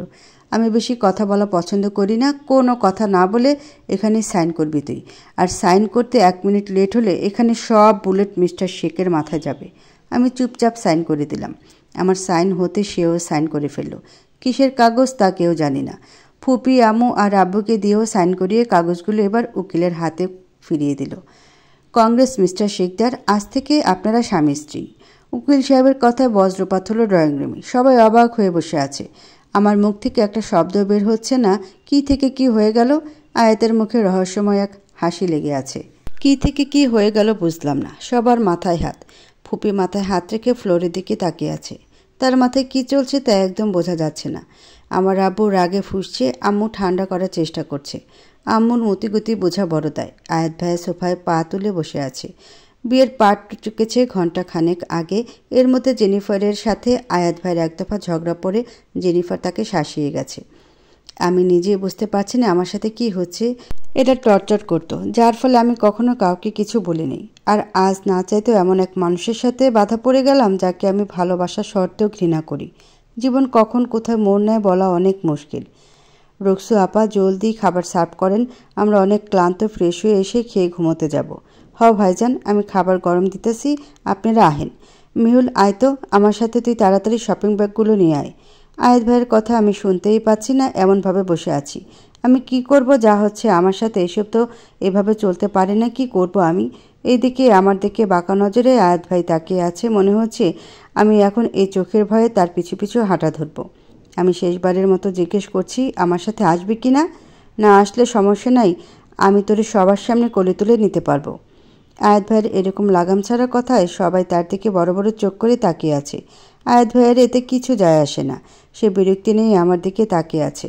আর আমি কি করব? এবার ওনার পিছু পিছু সব নিয়ে হাঁটা দিলাম। উনি মালিকের মতো সামনে হাঁটছে আর আমি তার অ্যাসিস্ট্যান্টের মতো পিছু পিছু হাঁটছি। হ্যাঁ, কি দিনকাল আসলো। রুমে ঢোকার পর উনি আমাকে টেনে বিছানায় বসালো। দেখ মেহুল, তোর মনে আমার জন্য কি আমি তা ভালো করেই জানি। এ নিয়ে আমি তোকে কিছু বলবো না। আজ যা হয়েছে ভালোই ভালোই মেনে নিস। আমার থেকে তোর মুক্তি আমার মৃত্যু ছাড়া মিলবে না। আমি তোর কোনো কালই খারাপ চাইনি আর চাইবও না। আমাকে তুই তখনও বুঝিসনি আর এখনও বোঝার চেষ্টাও করস না। আমি বলবো আমাকে বোঝ। শুধু আমার উপর রাগ, আমার উপর অভিমান থেকে তুই এতগুলো বছর চুপচাপ সবার অপমান অত্যাচার সহ্য করেছিস। আমার মেহু পাখি তো কখনোই এমন ছিল না। আমার মেহু পাখি তো খুব চঞ্চল, খুব দুষ্টু ছিল। কেন তুই আমার থেকে আমার মেহু পাখিকে কেড়ে নিলি? কেন বলতে পারিস? সবসময় দোষ না করেও আমি শাস্তি পাবো? আয়াত ভাইয়ের কথায় কান্না আটকাতে পারলাম না। কিভাবে পারবো? ছোট থেকে এই লোকটাই তো আমার আপনজন, আমার ভালোবাসা। সবাই যখন আমাকে দেখতে পারতো না, আমার সব খেয়াল তো এই লোক ব্যক্তিই রাখতো। আমার সব ইচ্ছা আকাঙ্ক্ষা তো ইনিই পূরণ করছেন। আয়াত ভাই অন্যদিকে তাকিয়ে আছে, তার চোখের কোণে পানি চিকচিক করছে। হয়তো কান্না আটকানোর চেষ্টা চালিয়ে যাচ্ছে, কারণ পুরুষদের কান্না করতে নেই, আবেগ দেখাতে নেই। আমার কিছু করার ছিল না আয়াত ভাই। আমি আপনার মেহু পাখিকে কেড়ে নেই। নিয়েছে ওই মানুষগুলো, তারা তার হাসি খুশি সব কেড়ে কেনে নিল। সবার মতো আমার হাসি খুশি পরিবার নাই কেন? আমার বাবা আমাকে ভালোবাসে না কেন? মেয়ের মতো স্নেহ করে না কেন? আমার মা যে আমাকে জন্ম দিয়েছে সেও কেন আজও আমার প্রতি এতটা রুষ্ট? মেহুল কান্না করছে, এগুলো বলছে। আয়াত নিজেকে সামলে মেহুলের কথাটা তার বুকের সাথে চেপে ধরল। মেহুল আয়াতের বুকে নিজের খুব নিরাপদ স্থান খুঁজে পেল। সে কান্না করছে আর আয়াত তার মাথায় হাত বুলিয়ে দিচ্ছেন। মেহু পাখি, আমার কান্না করে না, দেখো একদিন সব ঠিক হয়ে যাবে তো। আর এত কান্না করলে দেখবা আমাদের বেবিগুলো চিৎকাদনের স্বভাবের হবে আর তোমাকে জ্বালাতন করবে। আয়াত মেহুলের কান্না থামানোর জন্য এই কথা বলল। মেহুল এই কথা শুনতে আয়াতের বুক থেকে মাথা তুলে হাঁ করে তাকিয়ে আছে। লোকটা সিরিয়াস মোমেন্টে কি আজগুবি কথা নিয়ে আসে? লজ্জায় মেহুলের লাল হতে দেখে আয়াত মজা পাচ্ছে, তাই সে আর একটু খেপাতে চাচ্ছে মেহুলকে। আমি তো সত্যি কথা বলছি, দেখো আজ আমাদের বিয়ে হলো, সেই হিসেবে আজ আমাদের বাসরাত না? তাহলে তুমি কি আমাকে বাবা ডাক শোনাবা না? না হলে তো মানুষ সন্দেহ করবে বিশিষ্ট শিল্পপতি আয়াত আয়েশ খানের বাবা হওয়ার ক্ষমতা নাই। এর জন্য আপনার উপর রাগ লাগে? বেশরম লোক কোনখানকার। লজ্জা শরমের মাথা খাইছেন আপনি? আরে শোনো, তুমি এত রেগে যাচ্ছ কেন? আমি কি ভুল বলছি বলো? আপনি চুপ করবেন, না হলে আমি আপনার কি অবস্থা করব আমি ভাবতে পারছি না। মেহুলকে রাখতে দেখে আয়াত মুচকে হেসে কাভার থেকে ড্রেস নিয়ে ওয়াশরুমে ঢুকে যায়। মেহুল বেডে বসে ভাবছি, কি লোক আল্লাহ, এই ঠোঁটকাটা বদলোক কিভাবে তার জামাই হয়ে গেল? এই লোকের সাথে সংসার করতে হবে? নো নেভার, এটা হবে না। প্লেনে বসে আছে এক যুবক, দেখতে খুবই সুদর্শন। মোবাইল হাতে নিয়ে কার একটা ছবি খুব মনোযোগ দিয়ে দেখে যাচ্ছে সে। মেয়েটার ছবি দেখার সময় চোখে তার অভিমান দেখা দিতে লাগলো। কিভাবে পারলে আমাকে ভুলে যেতে তুমি পিচ্ছি? যে আমার পিছে তুমি পাগলের মতো ঘুরছো সারাদিন চিপকে থাকতে, সে তুমি আজ আমার থেকে এত দূরে। আমার মনে ভালোবাসা জাগিয়ে অন্য কারোর সাথে সুখী থাকবে, এটা আমি কিভাবে মেনে নেব জান? আমাকে তো তুমি চেনো। আসছি আমি তোমার কাছে, এবার যা হবে সামনাসামনি। সব পাপীদের পাপের শাস্তি দেওয়ার সাথে তো আমি তোমাকেও ছাড়তে পারবো না। আমার মনে ভালোবাসা জাগিয়ে আমার থেকে দূরে থাকবে অন্য কারোর সাথে? এতক্ষণ দাঁতে দাঁত চেপে কথাগুলো বলছিল সে। রাগে চোখ তার লাল হয়ে আছে, মুখে গম্ভীরতার ছাপ স্পষ্ট বোঝা যাচ্ছে। সবার জীবনে আবার নতুন কোনো ঝড় আসতে চলছে। সবার জীবন কি আবার এলোমেলো হয়ে যাবে, নাকি সব ঠিক হবে? আর এই অজানা লোকের কারণে কি মেহুল আর আয়াতের কোনো সমস্যা হবে? লোকটি নিজের সিটে মাথা এলিয়ে দিয়ে শুয়ে পড়ল, কারণ তার লক্ষ্য স্থির। আয়াত ওয়াশরুম থেকে বেরিয়ে দেখল মেহুল ঠিক সেই আগের মতোই বসে আছে, কোনো নড়চড় নেই। এবার নিজের হাতের তোয়ালেটা সে মেহুলের দিকে ছুঁড়ে দিল। মেহুলের মুখের উপর কিছু একটা পড়তে সে নাক মুখ কুঁচকে নিল। একরাশ বিরক্তি নিয়ে সে আয়াতের দিকে তাকালো। এভাবে সঙ্গের মতো না বসে থেকে তো গিয়ে ফ্রেশ হয়ে আসতে পারো, যাও, খাবারের জন্য নিচে যাওয়া লাগবে। মেল রুম থেকে বের হতে যাচ্ছিল, তখন আয়াত পিছ থেকে তার এক হাত ধরে নেয়। কি হচ্ছে? ফ্রেশ হতে বলেন, এখন নিজের রুমে যাচ্ছি, আটকাচ্ছেন কেন? আজ থেকে তুমি এখানেই থাকবে, আর তোমার সব জিনিস চিলেকোঠার ঘর থেকে এখানে আনা হবে। আপাতত শপিং ব্যাগ থেকে নিয়ে ফ্রেশ হয়ে আসো। মেয়েল অবাক হয়ে তাকিয়ে আছে। এখানে থাকতে হবে মানে? আয়াতের সাথে একসাথে এক রুমে? না, কখনো না। আয়াত এবার মেবি মেহুলের মনের কথা বুঝতে পারল। উল্টাপাল্টা চিন্তা সরাও, চুপচাপ ফ্রেশ হয়ে আসো, নাকি আমি নিজের হাতে তোমাকে ফ্রেশ করে নিয়ে আসব? আয়াত সত্যি যা বলবে তাই করবে, এটা ভেবে মেহুল ওয়াশরুমে দৌড় দেয়। মেহুল যাওয়ার পর আয়াত হাসতে হাসতে, শেষ মেয়েটা, তাকে যা ভয় পায় আল্লাহ। মেহুল গোলাপি রঙের একটা গোল জামা পরে আসে, ভিজে চুলগুলো তোয়ালে দিয়ে মুছতে মুছতে বেরিয়ে আসে। আয়াত ঘোর লাগা চোখে মেহুলের দিকে তাকিয়ে আছে। ধীরে ধীরে মেহুলের দিকে আগাচ্ছে আয়াত। আয়াত আমার দিকে আগাচ্ছে দেখে আমি চুপচাপ বসে পড়লাম বেডের সাইডে। আয়াত ড্রেসিং টেবিল থেকে হেয়ার ড্রায়ার নিয়ে আসলো আর খুব যত্ন সহকারে আমার চুল শুকিয়ে দিতে লাগলো। আয়াতের এমন কেয়ারিং স্বভাবের জন্য ওনার প্রতি আমার ভালোবাসা বেড়ে যাচ্ছে। আমি এতটা দুর্বল কিভাবে হয়ে পড়ছি এটা ঠিক না। উনি আমার চুল শুকিয়ে দিয়ে আমার থেকে দূরে সরে গেলেন। তাড়াতাড়ি নিচে আসো, আমি তোমার জন্য ওয়েট করব, টেবিলে লেট করো না। আয়াত ভাইয়ের মুখে তুই বাদে তুমি শব্দটা কেন যেন মনে হলো আমার ভিতরটা নাড়িয়ে দিল। জি, আপনি হাঁটুন, আমি আসছি, 2 মিনিট দিন আমাকে। আয়াত ভাই চলে গেল আর আমি ওয়াশরুমে গিয়ে আমার চুলের ক্লিপটি এনে চুল খোপা করে ক্লিপ দিয়ে আটকিয়ে দিলাম। মাথায় সুন্দর করে ঘোমটা দিয়ে নিলাম। কেন জানি না আমার খুব লজ্জা লাগছে আজ। সবার মুখোমুখি হতে ভয় আর লজ্জা দুটোই ঘিরে ধরেছে আমাকে। তবুও আমি নিচে গেলাম। দেখলাম সবাই থমথমে মুখে বসে খাবার খাচ্ছে আর আয়াত ভাই আমার জন্য অপেক্ষা করছে। আমাকে দেখতেই আয়াত ভাই ইশারা করলেন তার পাশে বসতে। আমিও বসে পড়লাম। আয়াত ভাই আমার প্লেটে খাবার বেড়ে দিয়ে খেতে বললেন। আমার চোখ পানিতে ভরে গেল। সেই কবে কেউ আমাকে খেতে ডেকেছে বা বলেছে আমার মনে নেই। এই বাড়ির কোনো মানুষ কখনো বলে নাই আমাকে তাদের পাশে বসিয়ে একই টেবিলে খাবার খেতে। কি হয়েছে? খাবার না খেয়ে কান্না করছিস কেন? তোর চোখে বলতো এত পানি কোথা থেকে আসে? তোমাদের এসব ভালোবাসা এখানে না দেখালো হয়? এখানে তোমার মা আছেন, তোমার মামি আছে, আর আমি আছি, ভুলে যাচ্ছ? বাবা বলে উঠল। প্রথমত আমি এখানে লিমিটের বাইরে কিছু করছি না, আমার বেডরুম আছে। দ্বিতীয়ত মেয়ের অথবা ভাগ্নের দিকে এভাবে তাকাতে নেই, সে কথা আপনি ভুলে গেছেন।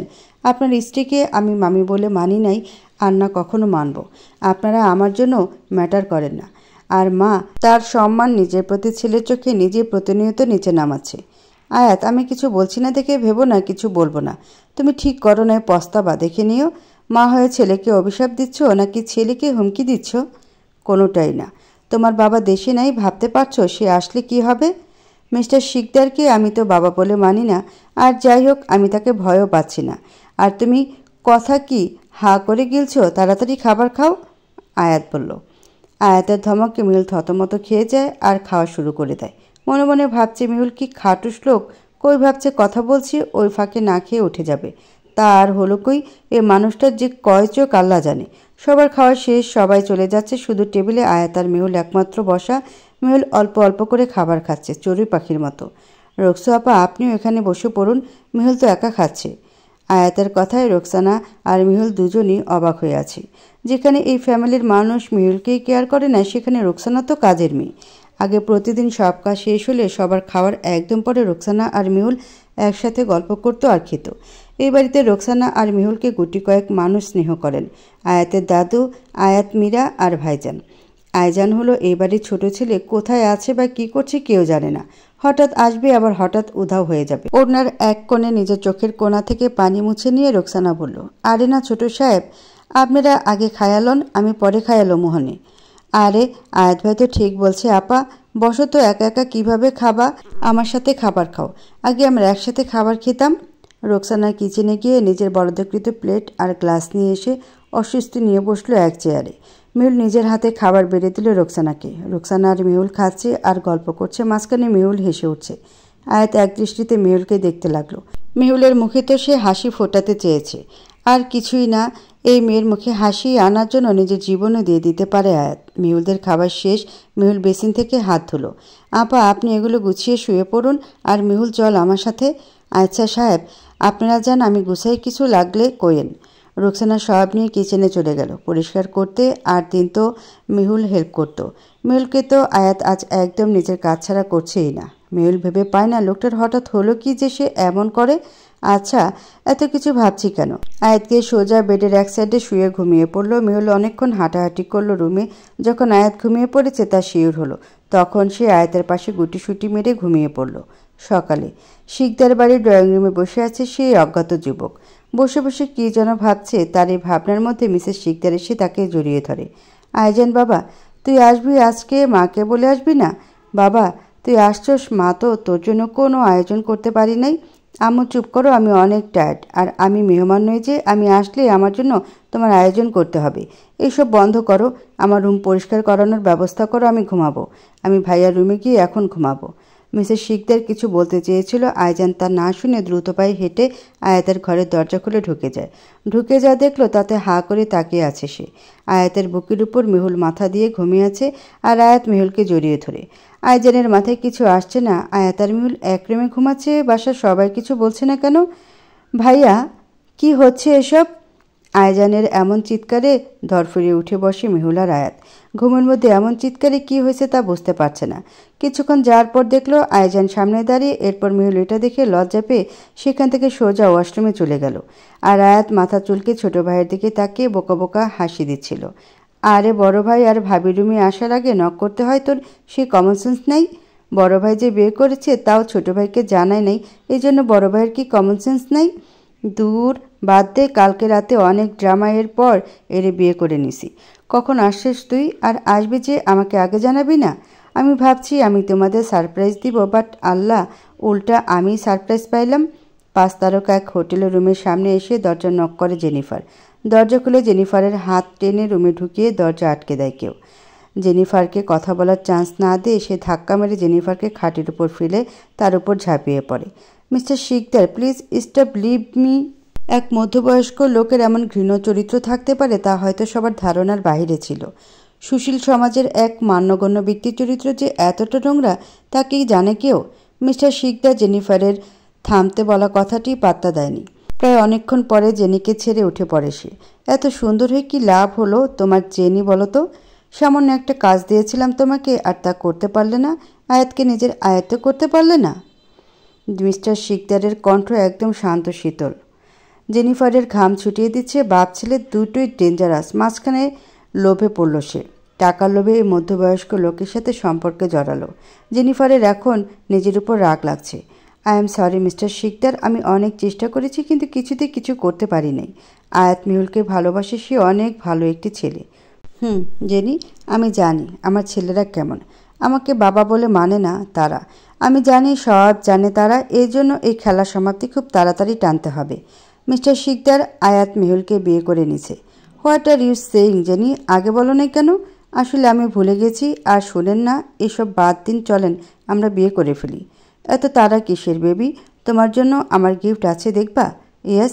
জেনি ইয়েস বলার সাথে সাথে মিস্টার শিকদার জেনিফারকে গুলি করে ফেলে। যতগুলো বুলেট ছিল সবগুলো জেনিফারের বুকে। গার্ডদের ডেকে আনে মিস্টার শিকদার। আমি ওয়াশরুম থেকে ফ্রেশ হয়ে আসতে আসতে যেন পুরো রুম ক্লিন পাই। এই জঞ্জালটার ঠিকানা ঠিক করে দাও। মিস্টার শিকদার ওয়াশরুমে চলে যায় ফ্রেশ হতে। তার মধ্যে এক ফোঁটা অনুশোচনা নাই। একটা মানুষ কতটা জঘন্য হতে পারে। গার্ডসরা চুপচাপ প্লাস নিয়ে চলে গেল আর রুম ক্লিন করার জন্য হোটেল স্টাফদের পাঠালো। মিস্টার শিকদার যে কাল বিটিতে যাবে তার উপর ঠিক করতে হবে কি হবে এবার সে গেলে। শিকদার বাড়িতে আজ খুশির মেলা। এতগুলো বছর পর 2 ছেলে বাড়িতে এসেছে। তারপর আবার আয়াতের বিয়ের সব নিয়ে পরিবেশ জমজমাট। আয়াতের দাদিমা আর মীরাও চলে আসছে। ফেরার পর থেকে মীরা একবারও রুম থেকে বের হয়নি। বিষয়টি মেহুলের চোখে পড়ল। মেহুল মীরার রুমে গিয়ে নক করলো। কে ওখানে? আমি তোর আপু। তোমার কি আমার রুমে আসতে পারমিশন লাগে নাকি আপু? আমাকে লজ্জা দিচ্ছ তুমি? দূর পাগল, এতদিন পর এসে রুমে বন্দি হয়ে আসছো কেন? আপুর কাছে একবারও গেলে না? আর তুমি যে আমাকে না জানিয়ে ভাইয়াকে বিয়ে করে ফেলেছো তার বেলা বাচ্চাদের মতো লুক নিয়ে মীরা কথাটা বলল মেহুলকে। মীরার বলার ভঙ্গি দেখে হেসে দেয় মেহুল। আমি কি জানতাম নাকি ওই খাটুসটাকে আমি বিয়ে করব? কাল রাতে অনেক কিছু হয়ে যায়, বুঝছিস? পরিস্থিতি খারাপ ছিল। আর আমরা কেউ জানতাম না আয়াত কিসের কাগজে সাইন নিচ্ছে। সাইন করার পরে বলে ওটা বিয়ে রেজিস্ট্রি। কি হয়েছিল আপু আমাকে বলো তো? মেহুল ওর সাথে ঘটে যাওয়া সব ঘটনার বিবরণ দিচ্ছে মীরাকে। মীরা শুনে আর ভাবে বাবা তো মীরাকে কত ভালোবাসে, শুধু আপুর সাথে বাজে বিহেভ করে। বাবা এতটা খারাপ কেন? আর বলল না আব্বুর প্রতি আমার দিনকে দিন ঘৃণা সৃষ্টি হচ্ছে। আমার বেলায় আব্বু কত ভালোবাসে, আর তোমার বেলায়। আর থামতো, চল নিচে যাই, দাদুরা সবাই কথা বলছে। আচ্ছা চলো আমার সাথে তুমি। লন্ডনে? না, এভাবে বসে থাকলে হবে। আমারও বিডিতে যেতে হবে, সবাইকে রক্ষা করতে হবে, আর আমার মেয়েটাকেও। ওই বিডিতে যাওয়া মানে আমার মেয়ের ক্ষতি হওয়া, এটা কিছুতেই হতে পারে না। আমিও আসছি। অজ্ঞাত ব্যক্তিও বিডির জন্য বের হয়ে গেল। আরেকদিকে মিস্টার শিকদারও, দুইজনের গন্তব্য এক, কিন্তু উদ্দেশ্য আলাদা। কেউ ধ্বংস করতে যাচ্ছে তো কেউ রক্ষা করতে। শিকদার বাড়ি। সবাই ড্রয়িং রুমে বসে আছে দাদির পাশে, আর দাদি মুখ গোমরা করে বসে আছে। দাদুর দুই হাত আয়াত আর আয়জা নিজের মুঠোয় নিয়ে বসে আছে। মূলত তারা দুজন কিছু বলছে দাদিকে, আর তা মানানোর জন্য চেষ্টা করছে। সারা জীবন আমাকে বড় বউ ডেকে আজ আমার নাতিনকে বিয়ে করছো জামাই, আর ছোট জামাই তুমি আরেকজনকে বিয়ে করতে চাও। তাহলে এখন এ বুড়ো বউয়ের কি হবে? আমাকে তো ভুলেই যাবা তোমরা, তা কি আমি জানি না? সরি দাদিমা, আমার ভুল হয়ে গেছে। তুমি হলে আমার একমাত্র কিউট বড় বউ, তোমাকে কিভাবে ভুলবো? আয়াত এইটুকু বলে আয়জানকে চোখ মারল, আর আয়জান তো দেখে হাসলো। দুই ভাইয়ের মনে কি চলছে আল্লাহ জানে, এরা কি যে করবে। শোনো বড় ডার্লিং, আমরা দুই ভাই আছি না, একমাত্র সুন্দরী তুমি, কিভাবে ভুলি বলো? মেনে যাও না প্লিজ। আয়জান এত কিউট করে বলছে যা দেখে দাদু হেসে ফেলল। এর মানে সে রাজি। এটা দেখে দুই ভাইয়ের মুখেও বিশ্বজয় করা হাসি। শুনো, আমার দুই নাতির কাল বিয়ে হবে, তাও সব নিয়মকানুন মেনে। আয়াতের সাথে তো মেহুলি রেজিস্ট্রি হয়েছে, তাই আগামীকাল শুধু তাদের ইসলামিকভাবে বিয়ে পড়ানো হবে। আয়জান দাদুভাই আমাকে জানিয়েছে কাল সে বিয়ে করতে চায়, আর পাত্রীও তার পছন্দের। সেই অনুযায়ী সব আয়োজন করা হোক, সাজানো হোক শিকদার বাড়িকে। দাদির কথায় আরেক দফা বজ্রপাত হলো ড্রয়িং রুমে। কেউ ভাবে নাই যে আয়জান ভাইয়া ফিরে বিয়ে করবে, আর পাত্রীও ঠিক। ড্রয়িং রুমে তিনজন মানুষ বিস্ময় নিয়ে তাকিয়ে আছে, একজন ফুপি, আরেকজন আপু। আমার ছেলেরা বিয়ে করে ফেলছে, অথচ আমি মা আমার থেকে জিজ্ঞাসা করছে না, আর না আমাকে জানানোর প্রয়োজন মনে করে। আপনি আমাদের মা পরে, আগে মিস্টার শিকদারের স্ত্রী, আর মিস্টার শিকদারের স্ত্রী হয়েই থেকে গেলেন, আমার আর আমার ভাইয়ের মা হয়ে উঠতে পারলেন না। মুখে বললেই কেউ মা হয় না, তার মধ্যে মমতা স্নেহ থাকা লাগে, সন্তানের প্রতি দায়িত্ব পালন করা লাগে। আপনারা হয়তো টাকা দিয়েছেন, ন্যানি ঠিক করেছেন, আর যাই হোক, এটা দিয়ে ভালোবাসা প্রমাণ হয় না মা। ভাই ঠিকই বলেছে, আপনাকে এখনও আম্মু ডাকি, কারণ আপনার পায়ের নিচে আমাদের জান্নাত। অথচ আপনি মা হয়ে নিজেকে এমন জায়গায় নামিয়েছেন, আর এক জঘন্য লোকের সাথে সংসার করছেন। চুপ আয়জান, এত কথা বলিস কেন? সময়ের অপেক্ষা, সব চুপ থাক। আয়াতের কথার মানে কেউ না বুঝলেও তাদের মনের মধ্যে পাকা কষ্ট ক্ষোভ সবাই ধরতে পারল। ফুপি মাথা নিচু করে স্থান ত্যাগ করলো। মীরার চোখে পানি কেন? মীরা নিজেকে সামলানোর জন্য ওখান থেকে চলে গেল। বাবা রাগ নিয়ে বেরিয়ে গেল, সাথে আমু। ড্রয়িং রুমে আমি, আয়জান আর আয়াত ভাই দাঁড়িয়ে আছে দাদুর কাছে। বুঝলা দাদা ভাইরা, তোমাদের বিয়ের আয়োজন তোমাদের করতে হবে। দাদির কথা দুই ভাই মুচকে হাসলো, কারণ তারা এই কথা ভালোভাবে জানে কেউ এই বিয়েতে খুশি নয়। সঙ্গের মতো দাঁড়িয়ে আছো কেন? যাও দাদির জন্য কিছু বানাও, দেখো না কতদিন পর আসছে। ভাবি, আমার জন্য হালকা ঝাল দিয়ে নুডলস বানিও তো, বানানোর পরে বেশি করে সস দিয়ে দেবে। আয়াতের কথাটা গায়ে লাগলো মেহুলের। আয়াত তাকে সং বলল, তারও দাদু লাগে, সেও তো দাদুকে জড়িয়ে ধরতে চায়, অথচ দুই ভাইয়ের জন্য সে সুযোগ পাচ্ছে না সে। তার উপর আয়াতকে সং বলল, অভিমান চলে আসলো মেহুলের। আয়জানের কথায় হ্যাঁ বলে চলে গেল রান্নাঘরে। দাদু পায়েস অনেকটা পছন্দ করে, এটাই বানানো যাক। ভাই তুই এভাবে মেয়েটাকে বললি কেন? দেখ এখন রাগ করছে, সামলা যা। আরে রাগ ওর রাগ আমি এমনি ভাঙাতে পারবো, বাচ্চা একটা। তাহলে তুই ওই বাচ্চা বিয়ে করলি কেন? আমি আমার বোনকে আরও ভালো ছেলের সাথে বিয়ে দিতে পারতাম। ভাই না শত্রু তুই। আর কিসের বোন ও তোর? বড় ভাবি লাগে, আজকে থেকে ভাবি ডাকবি। আসছে আমার বউকে বিয়ে দিতে। আয়াতের কথায় আয়জান হেসে ফেলল। সে জানে মিহুলকে আয়জান খুব ভালোবাসে। আসছে? হ্যাঁ, ভাগো তো তুমি, চলো ওয়েডিং প্ল্যানকে সব দায়িত্ব দিয়ে আমরা শপিং করে ফেলি। আমি আবার আমার বউয়ের লেহেঙ্গা একা কিনবো। হালকা লজ্জা পাওয়ার ভান ধরে আয়াতকে বলছে, নাটক করিস না ছোট, মেয়েটা দেখ কান্না করে, নাক মুখ ফোলাচ্ছে। কান্না করুক, আমি এর থেকে 1000 গুণ বেশি পেয়েছি ভাই, সে না হয় একটু পেল। পায়েস আর নুডলস দিয়ে যেতে এসে দুই ভাইয়ের কথোপকথনে হালকা কিছু মেহুলের কানে আসছে। মেহুল কিছুতেই হিসাব মেলাতে পারছে না। আয়জান ভাইয়া, আপনার noodles with extra sauce and পায়েসটা ধরুন, কারো খাবার ইচ্ছে হলে খেতে পারে। আয়াত ও আয়জান ভালো করেই জানে মেহুল আয়াতকে ইঙ্গিত করে বলছে কথাটা। আয়াত আয়জান থেকে পায়েস নিয়ে খাওয়া শুরু করলো, আর আয়জান নুডলস। ভাবি, আমার ভাগ্যের পায়েসটা ফ্রিজে রাখবা, আমি ফিরে এসে ঠান্ডা ঠান্ডা খাবো। আচ্ছা ভাই, আমি রেখেছি, এবার বাকিদেরটা দিয়ে আসি, আপনারা খেয়ে নেন। মিহিল চলে যাবার পর আয়জা নুডলস খেতে লাগলো আর আয়াত পায়েস। আয়াতের এই প্রথম মিহিলের হাতে বানানো কিছু খেলো বলতেই হবে, মেয়েটারা রান্নার হাত দারুণ। ভাই, তোমার তো উচিত ছিল তখনই ভাবির হাতে চুমু খাওয়া, দূর, এটা তুমি মিস করে দিলে। এখন চলো, আমাদের লেট হচ্ছে। হ্যাঁ, কাল সুদে আসলে শোধবোধ করে দেবো, চল। দুই ভাই চলে গেল নিজেদের কাজে। মিল ওর ফুপির রুমে গিয়ে পায়েসের বাটি রেখে চলে আসলো দাদুর রুমে। দাদুকে দিয়ে চলে গেল মীরার রুমে। মীরার রুমের দরজা হালকা ফাঁকা করা। দেখে মীরা বেডে উপর হয়ে শুয়ে কেঁদে যাচ্ছে। মিহিল বুঝতে পারছে না মীরা কেন কাঁদছে। মিহিল গিয়ে মীরার কাঁধে হাত রাখলো। মীরা পাশ ফিরে বোনকে পেয়ে ভরসা পেল। তা মিহিলকে জড়িয়ে ধরে ফুপে ফুপে কেঁদে যাচ্ছে। কি হয়েছে বোন, এভাবে কাঁদছিস কেন, আমাকে বল। আপুরে, আমি কিভাবে নিজের ভালোবাসার মানুষকে অন্য কারোর সাথে ঘর বাঁধতে দেখব? আমার খুব কষ্ট হচ্ছে রে। কি বলছিস? কে তোর ভালোবাসার মানুষ আর অন্য কারোর সাথে ঘর বাঁধবে মানে? আমি তো আয়জান ভাইয়াকে খুব ভালোবাসি আপু। যখন থেকে ভালোবাসার মানে বুঝতে শিখেছি তবে থেকে। সত্যি? তাহলে আয়জান ভাইয়াকে বলছিস না কেন, বলে দে এখন। সে জানে আপু, সে সব জানে। আমার করা একটা ভুলের জন্য আজ আমি তাকে হারাচ্ছি আপু। আমাকে সব বল দেখি, আমি কিছু করতে পারি কি না। আমি তখন অষ্টম শ্রেণীতে পড়ি আর 5টা ফ্রেন্ড নিয়ে চলি। তো একদিন ট্রুথ আর ডিয়ার খেলার সময় আমার ফ্রেন্ডরা আমাকে ডিয়ার করে দেয় আয়জান ভাইকে পটিয়ে তার সাথে 3 মাস প্রেমের নাটক করতে হবে। আমি জানি না ওই সময় আমার কি হয়েছে। আমি ওদের কথায় রাজি হয়ে যাই।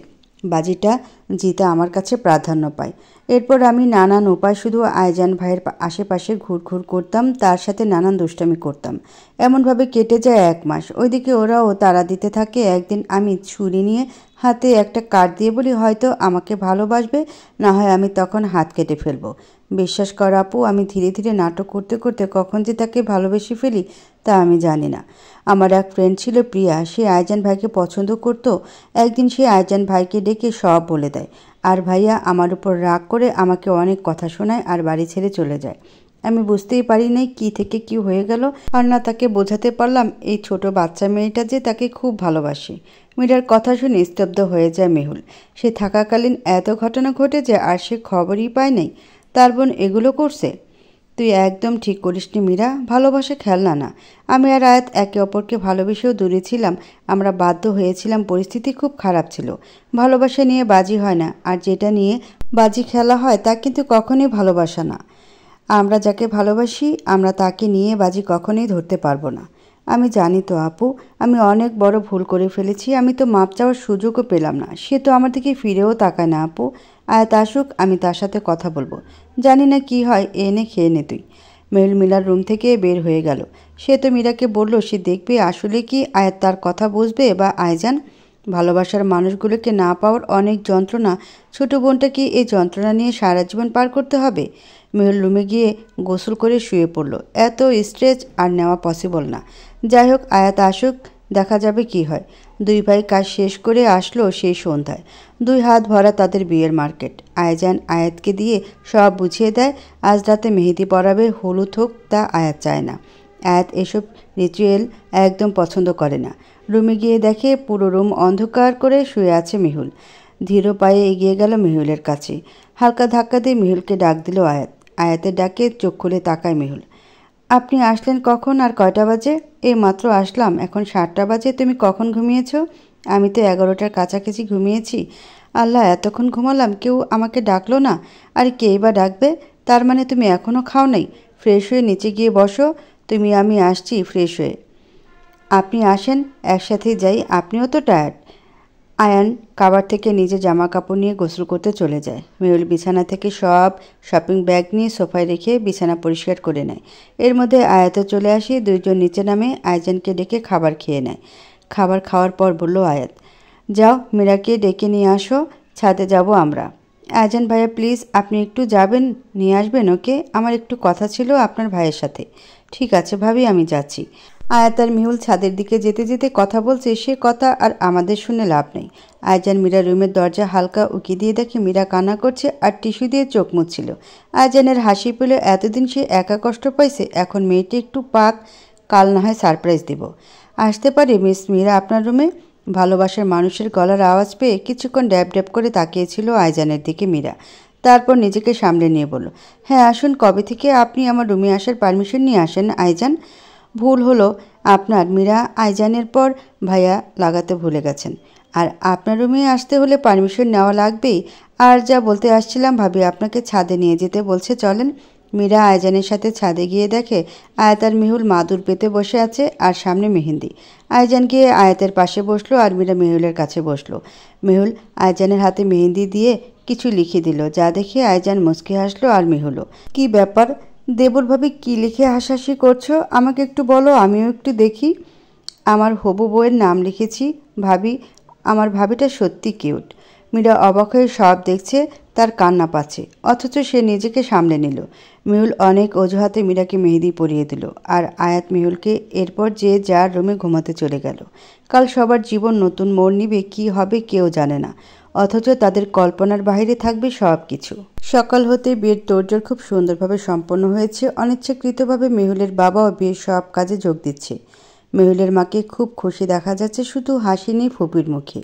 মেহুলকে আর মীরাকে সাজানো হচ্ছে। মেহুল মীরাকে জোর করে তার মতো সাজাচ্ছে, কারণ এটা মেহুলের স্বপ্ন। মেয়েরা মীরাকে সাজাচ্ছে আর ও কান্না করে নষ্ট করে দিচ্ছে। সব ঠিকঠাক মেহুলদের নিচে নামানো হলো, তখন আয়াতকে মেহুলকে নিয়ে সোফায় বসালো। সবাই আইজানকে তার বউ আনতে বলছে। আইজান মুচকি হেসে মীরাকে টেনে এনে সোফায় বসালো। সবাই অবাক হয়ে দেখছে, শুধু মীরা তো আরও বেশি অবাক। আমি মীরাকে অনেক আগে থেকে ভালোবাসি, এর মাঝে আমাদের একটু ঝগড়া হয়, তাই আমি ওকে কষ্ট দেওয়ার জন্য এত নাটক করি, কিন্তু বিয়েটা আমার মীরার সাথেই হচ্ছে। মীরার বাবা অবাক। এর থেকে আরও বেশি খুশি হলো আয়াত, না হোক আইজানই সই, দুইটাই ঘোড়ার ডিম পাড়া হাঁস। যাই হোক, ব্যাপারটা মন্দ হয় না, কিন্তু এবার কি হবে? দুলাভাই এসে যদি সব শেষ করে দেয়? না, তাকে থামাতে হবে। আইজান বাবা, আমাকে বলতে আমি আরও ধুমধাম করে বিয়ের ব্যবস্থা করতাম। একটা মাত্র মেয়ে আমার। বাবার মুখ ফসকে বলা কথায় আমি কষ্ট পেলাম। একটা মাত্র মেয়ে মানে আমিও তো ওনার মেয়ে। উনি আমাকে অস্বীকার করলো। আয়াত আমার বাম হাতের উপর তার হাত রেখে ভরসা দিলেন। একমাত্র মেয়ে মানে আঙ্কেল মেহুল কি আপনার সন্তান নয়? আরে দূর বাবা, মুখ ফসকে বেরিয়ে গেছে। যাই হোক, চলো বিয়ের কাজ শুরু করি। তখন পিছে থেকে কারো আওয়াজ ভেসে আসছে। মুখ ফসকে সত্যি কথা বের হয় আমি জানতাম। তাহলে কি এটাই সত্যি নাকি? মিস্টার শিকদারকে দেখি সবাই অবাক হচ্ছে। আজকে কি সবার অবাক করার দিন? আজিব। ফুপি আর বাবা ফোপাকে দেখে অবাক হচ্ছে। Hi, welcome mister Sikdar, you are most welcome.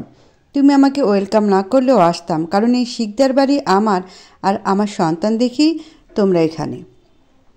তাই নাকি মিস্টার শিকদার? আমার জানা মতে এইসব সম্পত্তির একমাত্র মালিক মাহিম শিকদার, আর তার মৃত্যুর পরে এসবের মালিক হবে তার একমাত্র কন্যা মেহুল শিকদার। আয়াতের কথায় সবার মাথায় বজ্রপাত হলো, বিশেষ করে মেহুলের। আয়াত কি সব বলছে? ওর বাবা মাহিম শিকদার কেন হবে? সেই বাকে ছুটে আয়াতের কাছে চলে আসলো সে। আপনার মাথা ঠিক আছে আয়াত? কী সব বলছেন আপনি? আমার বাবা তো উনি, অন্য কেউ কিভাবে হবে? মা, কিছু বলছো না কেন? মেহুলের মা মুখে আঁচল দিয়ে কান্না করে যাচ্ছে। আজ তাহলে কিছু কথা আমি ক্লিয়ার করি। কি বলেন মিস্টার শিকদার? আমার দাদির দুই ছেলে, বড় ছেলে মাহিম শিকদার আর ছোট ছেলে আসিম শিকদার, মানে আমার জন্মদাতা। মাহিম শিকদার ছিলেন খুব সৎ আর নিষ্ঠাবান একজন ব্যক্তি। এই জন্য দাদা আর দাদুর কাছে সব সময় বড় আম্মু প্রায়োরিটি বেশি পেতেন। মিস্টার শিকদার ছিলেন অহংকারী, লোভী। সে অসৎ মানুষদের সাথে বেশি চলাচল করতেন। বড় আব্বুর সাথে বড় আম্মু মানে মেহুলের মায়ের বিয়ে হয়। এরপর বড় আব্বু তার বন্ধু মানে মীরার আব্বুর বোনকে, আমার মাকে বিয়ে দেন মিস্টার শিকদারের কাছে। মিস্টার শিকদার বরাবরই নারী বলতেও মায়ের ঘৃণা লাগছে। যাই হোক, তার চরিত্র ভালো ছিল না। সে সবসময় আমার মাকে মারত। আমাদের তখন যৌথ পরিবার ছিল। এভাবে অনেক বছর কেটে যায়। আমাদের ব্যবসা বড় আব্বু খুব ভালোভাবে সামলাচ্ছিল। আমার বয়স তখন 12 বছর, আর আইজানের 10, মেহুলের 3 বছর। মীরার আব্বা বড় আম্মুর প্রতি নজর ছিল প্রথম থেকেই, শুধু বড় আব্বুর জন্য সুযোগ পায়নি।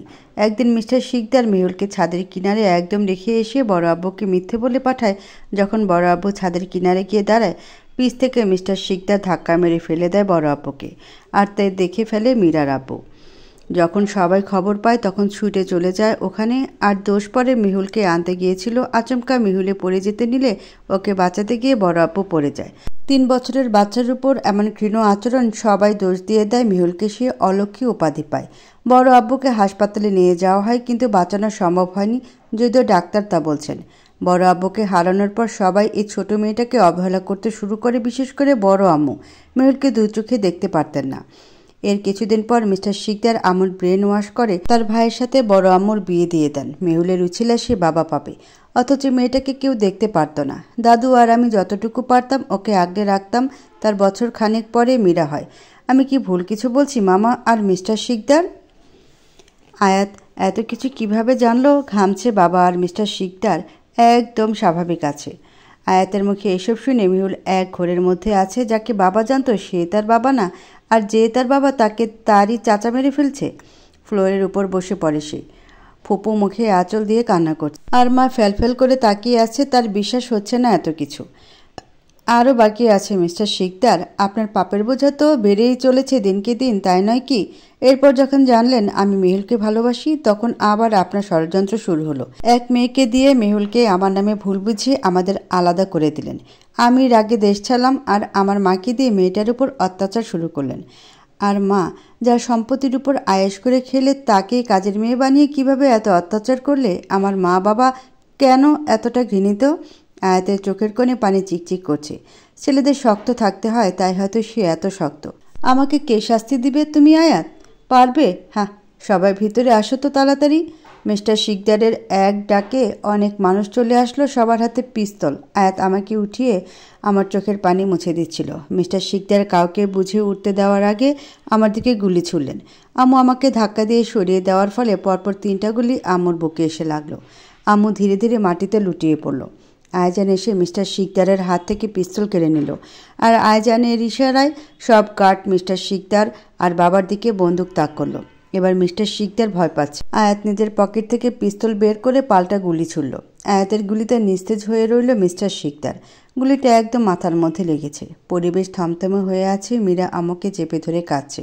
মেহুল পাথর হয়ে বসে আছে। আমাকে ক্ষমা করে দিস মা, আমি অনেক অন্যায় করেছি তোর প্রতি। আল্লাহ আমাকে মাফ করবে না। আম্মু তোমার কিচ্ছু হবে না, এসব বলে না। আয়াত গাড়ি বের করেন। আমাকে হাসপাতালে নিয়ে যেতে হবে প্লিজ। আমাকে হাসপাতালে নিলে কিছু হবে না, আমি জানি আমার সময় শেষ। তখন কেউ এসে পাশে বসলো। তাকিয়ে দেখলাম একজন লোক আমি চিনি না, অথচ আম্মু চিনতে পেরেছে। লোকটার হাত আম্মু ধরে বলল, মাহিম তুমি বেঁচে আছো? তাহলে এতদিন কেন আসো নাই? আজ আমার শেষ সময় এলে? হ্যাঁ, সেই অজ্ঞাত ব্যক্তি আর কেউ নয়, মাহিম শিকদার। হসপিটালে যাওয়ার পর যখন ডক্টর অপারেশন করবে, তখন মিস্টার শিকদার ডাক্তারকে অফার করে তাকে মেরে ফেলার জন্য। ডাক্তার ছিলেন মাহিম শিকদারের বন্ধু। সব বুঝতে পেরে লন্ডন পাঠিয়ে দেয় তাকে, আর তার চিকিৎসা করায়। মাহিম শিকদার দীর্ঘ কয়েক বছর কোমায় ছিলেন। দেশে ফিরে সব জেনে সে আশ্চর্য হয়ে যায় যখন শুনে তার স্ত্রী বিয়ে করেছে, সেই ঘরে সন্তান আছে। আয়াত ওর বড় আব্বুকে দেখে চিনে। এরপর শুরু হয় তাদের একসাথে চলা। এর কিছু বছর পর আয়জানকেও সব জানায়। এক ঝড় দুনিয়া তছনছ করে দিল সেই ঘটনার। আজ পেরিয়ে গেল 5টি বছর। সেই দিন মেহুলের মা মারা যায়। সব প্রমাণের সাপেক্ষে মীরার বাবা এবং খুপিকে যাবজ্জীবন কারাদণ্ড দেয়। আয়াত, আয়জান, মেহুল, মীরা আর ওদের দাদু বাবাকে নিয়ে লন্ডনে সেটেলড হয়ে যায়। এখন খুব সুখে আছে মেহুল। আয়াত মেহুলের 3 বছরের একটা ছেলে মাইজান শিকদার। আয়জান আর মীরার 3 মাসের মেয়ে আয়না শিকদার। এদের নিয়েই খুব শান্তিতে দিন কাটছে তাদের। দোয়া করবেন তাদের জন্য।